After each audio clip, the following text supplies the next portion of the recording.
All right, good evening. Was finally able to land here for a little bit. It's been a busy couple of days. In the mail today, I got this letter, and I think I know what it is, but let's take a look and see. I had a lady who reached out to me a couple of days ago and said that her sister from Spain, living in Spain, reached out to her and said that she needed to get her birth certificate notarized and also apostilled. So I think that's what it is. So yes, what I have is this. I got to protect identity here, so I have to be careful. I always tell my clients whenever they send a birth certificate or death certificate, marriage certificate to me, to always make sure they include a piece of paper that has all of the contact information on it.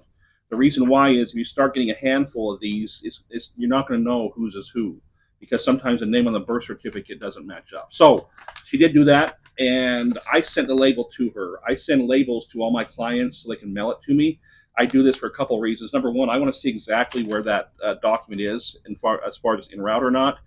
And number two, I want to make sure it gets to me safely. A lot of times, if you ask clients to send you documents, they're going to fold it up and put it in an envelope with a stamp on it, and we're not going to know exactly where it's at. So I always send them a label. I just send them the label via email or text, and I just tell them to go to the post office or FedEx, whatever it is, get a flat rate envelope and send it to me. So here we go. Here's the return information, and then here's the birth certificate. So again, I can't show you this too long because it's a privacy issue. But this is a birth certificate from Los Angeles. It is signed by Dean Logan at the bottom. You can see right here, signed by Dean Logan. That is what I'm looking for when I'm doing an apostille for a birth certificate in California.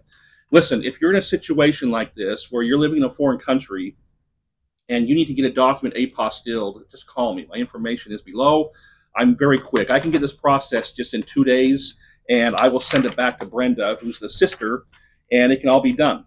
So that's how I handle it. If I get a phone call for an apostille for a birth certificate, I always ask to send me a picture of it first so I can make sure it's issued by the county clerk. Then I will send them a label so they can mail it to me. It comes directly to me here in Monterey Park, and I can get the birth certificate, and I can take it in and get the apostille completed. So what exactly is an apostille? An apostille is a document that needs to be used in a foreign country, and it needs an authentication done on it before they're going to let you use it. So that's what an apostille is. I process a lot of them. My contact information is below. I do pick up my phone. I do answer my text messages. So reach out if you need to get a birth certificate, death certificate, marriage certificate, apostille, especially here in California. My name is Rufus.